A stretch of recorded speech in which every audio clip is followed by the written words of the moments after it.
حاجات وحشه 95% انت بتعملها، ولو فضلت تعملها هتأذي جدا نفسك وهتدمر حياتك. اول حاجه، انا شكلي مش حلو، انا ما اتحبش، انا عارف نفسي ان انا اصلا مش محبوب، انا هفشل كالعاده. كل الحاجات اللي انت عمال تقولها لنفسك دي وبتشكك بيها في نفسك دي، حرفيا انت كده بتدمر نفسك وانت مش واخد بالك. ليه؟ لان كل الحاجات اللي انت عمال تقولها لنفسك دي وانت مش واخد بالك بتتخزن عندك في عقلك اللاواعي، فبالتالي طبعا ده هيأثر عليك بانك انت بقى هتبتدي تكون ايه، مش حابب نفسك ولا تقدر نفسك، وكمان هيأثر عليك انك انت هتكون مش عارف تعمل اي حاجه ولا تنجز اي حاجه، فبالتالي ده هيخليك تفشل زي ما بتقول لنفسك. تاني حاجه، ودي اراها مليون في المية، انك انت بتعمل انك انت بتسوف، يعني انك انت بتكون في حاجات وراك لازم تخلصها ولازم تنجزها، بس انت يا اخويا بقى بتتمرقع وبتأجلها في وقت تاني. وراك مذاكره لازم تخلصها ولازم تذاكرها عشان وراك امتحانات، طب ما تخليها بكره اجلها في وقت تاني، واحنا ورانا حاجه كده كده معروفه هنعوض في الفاينل، طب يجي بكره المفروض بقى تخلصها بقى وتذاكرها، طب ما تخليها بعد بكره، ايه يعني؟ ثالث حاجه، انك انت دايما مهتم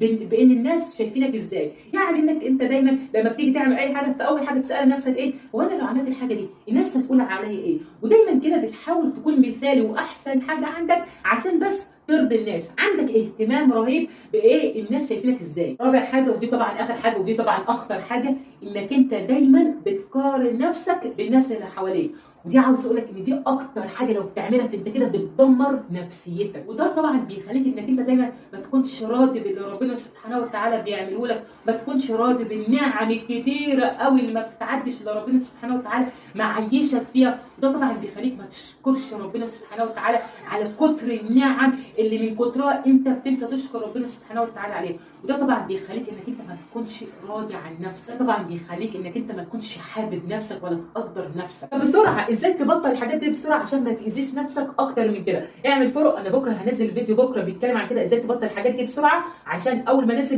الفيديو يوصلك. واخر حاجه، زي ما انت عارف انا عموره اللايف كوتش بتاعك.